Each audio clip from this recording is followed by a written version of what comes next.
Continuemos porque estamos en un episodio de la vida nacional bien importante, porque es la época de don Marco Fidel Suárez, antioqueño, oriundo de Hatoviejo, que cambia su nombre en esta misma época por el de Bello, que es un municipio bien importante, tal vez el más importante después de Medellín. Sería Medellín, Bello, Itagüí. Esos son como los tres grandes municipios del Valle de Aburrá.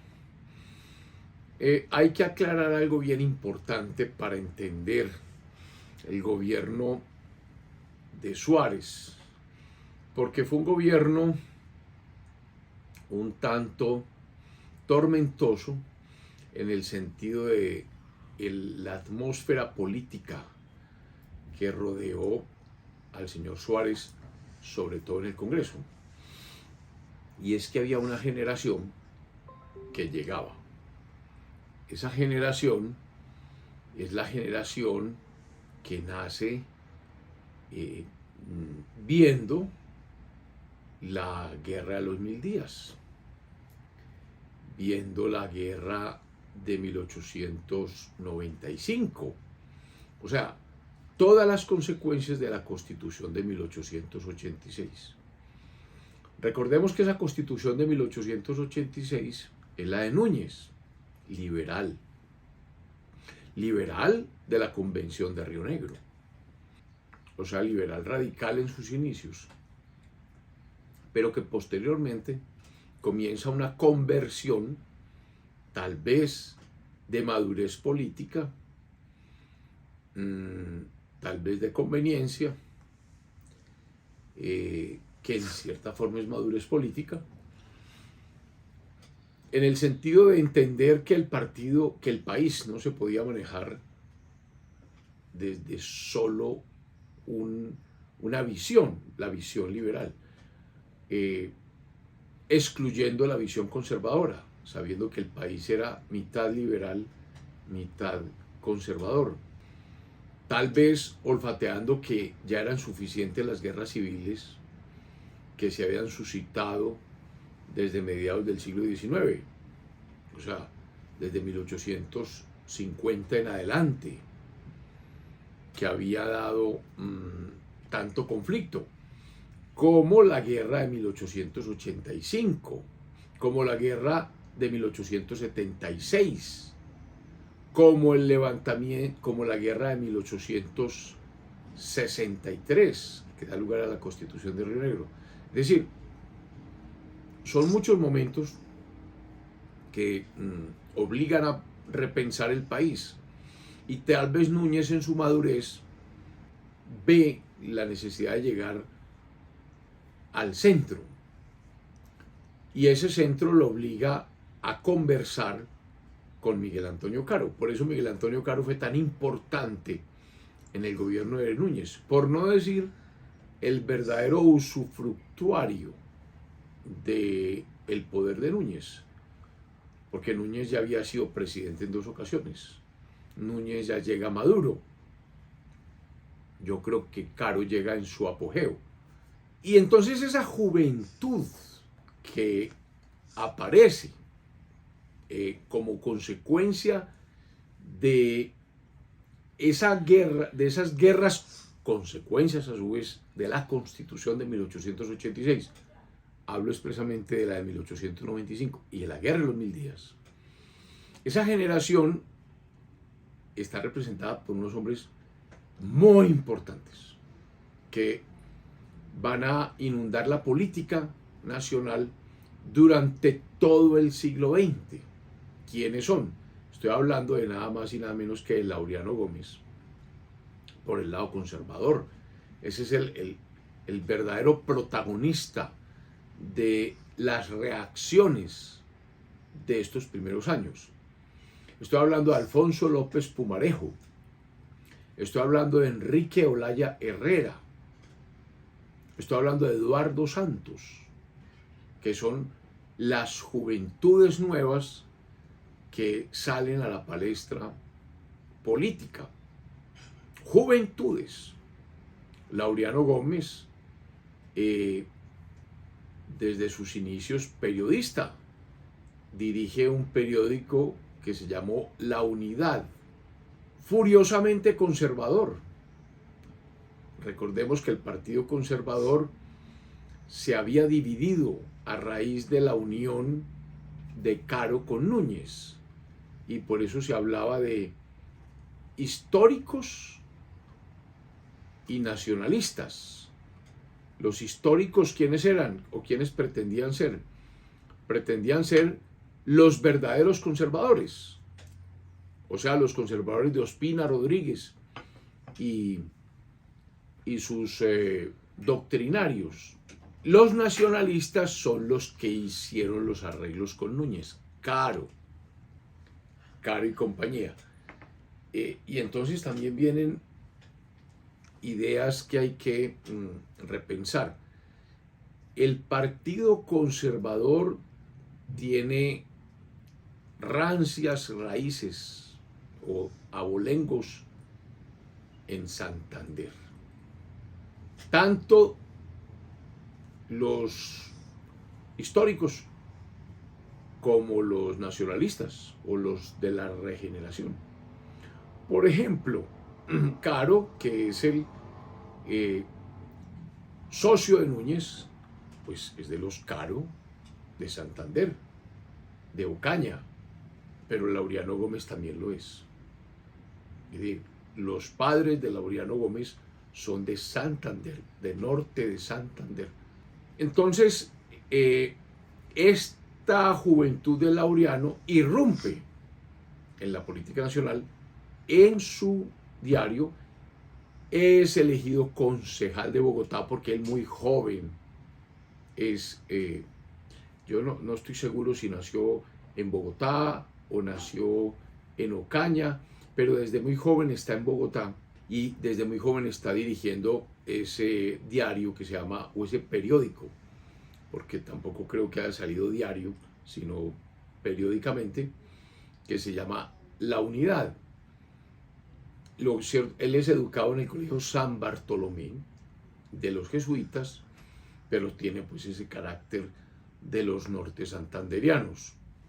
Y obviamente el carácter de Laureano Gómez es más de los históricos, o sea, de los que él llama el oro puro, o que llamaría después, para enfrentar a los que negociaron con los liberales de Núñez, que dieron lugar a la Constitución de 1886. Y hago esta explicación para entender la pelea que le dan a Suárez, porque estábamos en Suárez, en Marco Fidel Suárez, estamos en ese periodo posguerra de la Primera Guerra Mundial, 1918-1922. El candidato elegido es Suárez, conservador que viene de Caro, porque Suárez se hace con Caro. O sea, conservador, defensor de la Constitución de 1886 y de todo ese, de la regeneración. Ese es Marco Fidel Suárez. Pues Suárez, desde sus inicios, tiene el enfrentamiento con el periódico La Unidad.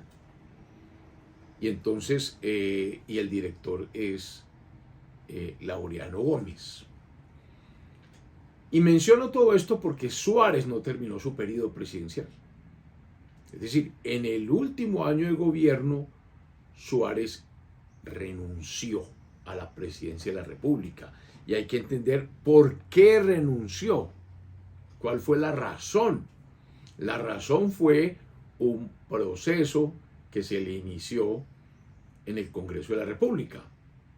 Todos ya sabemos, por el caso Samper, hoy por el posible caso Petro, que el juicio de un presidente de la República se hace en el Congreso, juicio que se hace ante el Senado, pero inicialmente tiene una etapa previa en la Cámara de Representantes, la famosa Comisión de Acusaciones. Laureano es concejal, Laureano es elegido también representante a la Cámara. Laureano es un joven inteligente, es un gran orador, es un gran lector, es un hombre muy culto y llega esa sangre nueva al Congreso de la República. Y se remoza el Congreso de la República. Entonces, como el enemigo de mi enemigo es mi amigo, y los enemigos de Suárez son liberales, y Laureano es enemigo de Suárez, porque Suárez representa la regeneración de Núñez y de Miguel Antonio Caro, empieza una alianza de Laureano Gómez con Alfonso López Pumarejo, con Eduardo Santos, con todos estos jóvenes liberales que después darán mucho que hablar. Alianzas que hay que entender para después explicar distanciamientos y nuevamente reencuentros. Entonces, a través de la prensa hay un ataque a Laureano Gómez y en el Congreso. Ya existen los periódicos liberales El Tiempo, ya existe el periódico liberal El Espectador nacido en Antioquia, el famoso periódico de los Cano, el liberal El Tiempo de los Santos y el ataque a Marco Fidel. ¿Cómo se da ese ataque a Suárez? Ese ataque a Suárez se da por unos préstamos. Es pecado que un ciudadano común y corriente obtenga préstamos. Pues no, no es pecado. No está mal hecho. El problema es cuando uno tiene un cargo como presidente de la República, porque todo préstamo exige garantías y uno en cierta forma pues no está a merced, pero sí está en una situación de inferioridad aparente frente a su acreedor. Es decir, el deudor en cierta forma sí está no está en una circunstancia de igualdad frente al acreedor. El acreedor es acreedor. Pero cuando uno es presidente de la República es peor, porque es el presidente de la República. Y eso fue lo que ocurrió. Suárez, persona intachable, tan intachable es que necesitaba préstamos. Porque es que cuando uno es rico, pues tiene una fortuna y no necesita préstamos. Pero cuando uno es un ciudadano del común, lo usual para adquirir una propiedad, para tener una pequeña finca de recreo, para tener un carro, porque ya están llegando los carros. Es que es una época, las guerras generan mucho progreso, porque las guerras obligan a que la inteligencia presione a la técnica, y entonces la técnica inventa cosas para ganar la guerra. Eso ocurrió en la Primera Guerra Mundial. Aparecen los motores, aparecen los vehículos, aparecen los tanques de guerra, aparece la aviación. O sea, los primeros aviones se dan en la Primera Guerra Mundial. Primero como reconocimiento, arma de reconocimiento, porque ¿dónde está el ejército enemigo? Ya no hay que mandar un jinete a caballo a averiguar, una compañía de cazadores a ver dónde está el enemigo, sino que por el aire se puede rápidamente ubicar ese enemigo. Pero también los alemanes también tuvieron aviación. Entonces también hubo batallas aéreas de estos famosos biplanos de la Primera Guerra. Pues todo esto también llega a Colombia. O sea, en el gobierno de Suárez vuela el primer biplano en Colombia de un señor de apellido Knox. Porque a Suárez, como estamos entre 1918 al 22, recordemos que la batalla de Boyacá fue en 1819, 7 de agosto de 1819. A Suárez le toca conmemorar los 100 años de la batalla de Boyacá. 7 de agosto de 1919, claro, 1919, 100 años de la batalla de Boyacá. Entonces, en esa conmemoración de esa batalla de Boyacá, que fue muy importante porque aún el gobierno de España, que fue el derrotado en la batalla de Boyacá, mandó con mucha nobleza su representante, eh, su diplomático respectivo. Entonces, hubo un biplano en estas épocas volando la sabana de Bogotá. Entonces, volviendo al tema, Suárez, que no tenía dinero, Suárez, que fue educado muy cercano a la iglesia, muy cercano a la iglesia.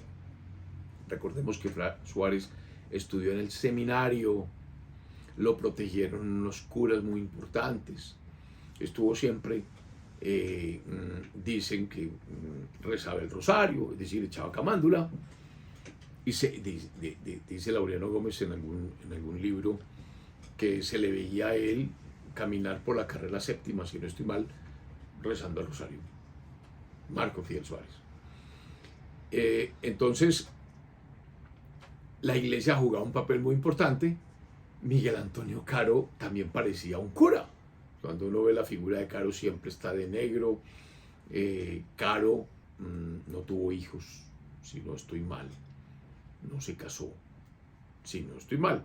Puede que tenga que volver a repasar y a corregir, pero se dice que Caro parecía también un monje, y Suárez es hecho a imagen y semejanza de Caro.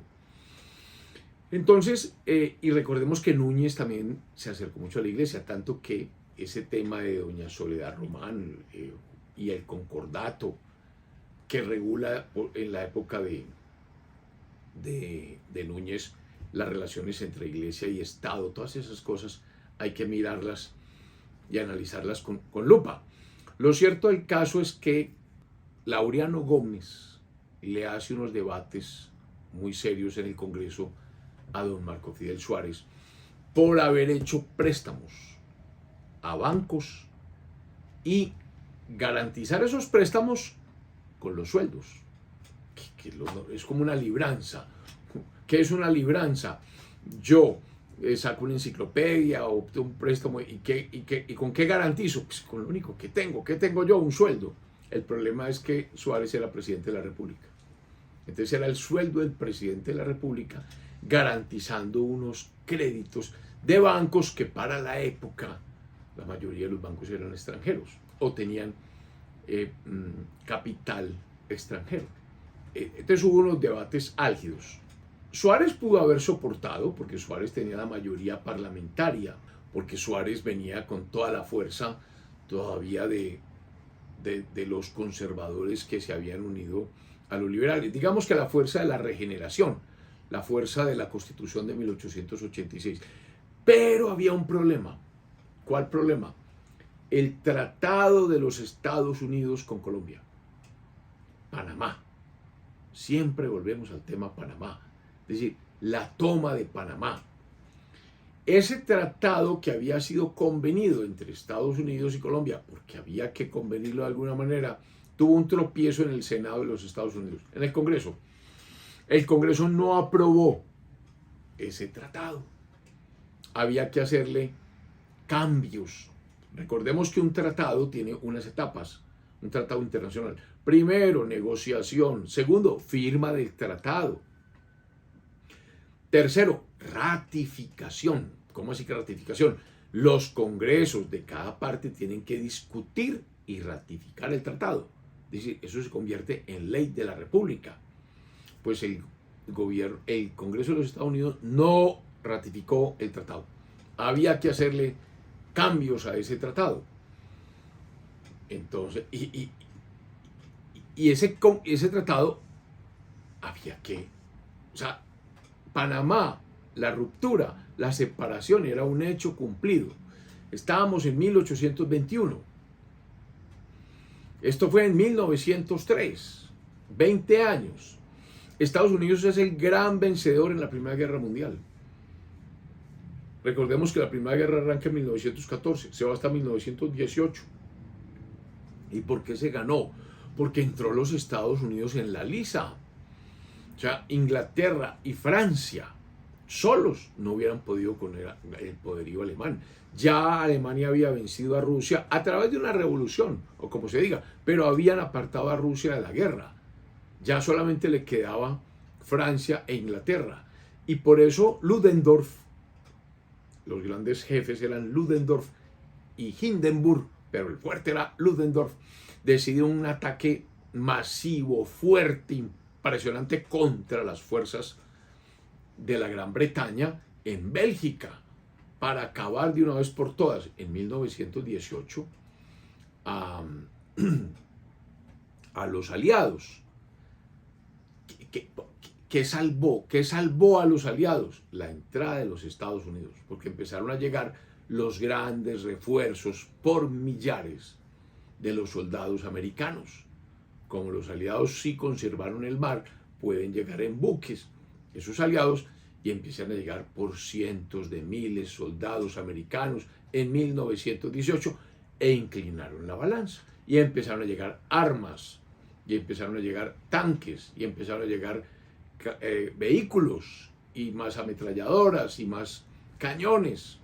Pues eso fue lo que hizo que definitivamente la balanza se inclinara en favor de los aliados y eso ocasionó la derrota de Alemania en la Primera Guerra Mundial. Derrota discutible, pero finalmente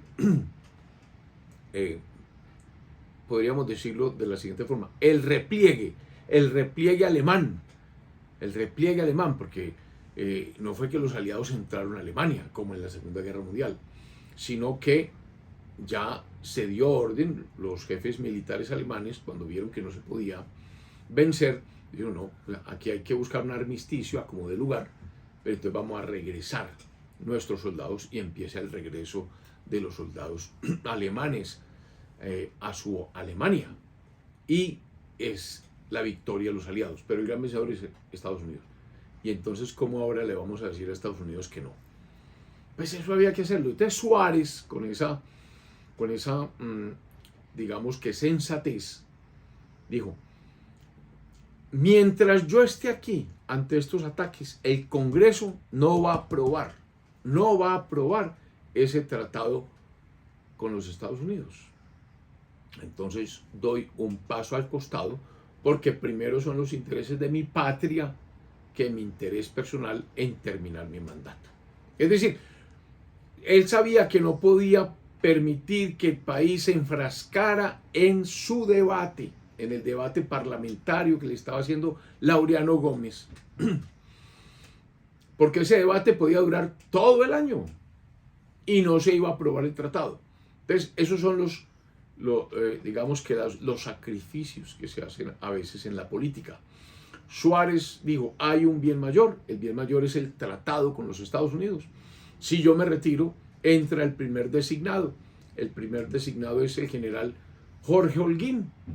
Entonces, seguramente el ambiente en el Congreso cambia y eso permitirá que se suscriba ese tratado por el bien de la nación. Recordemos la frase siempre de Suárez: respice polum, mirad al polo, mirad a los Estados Unidos.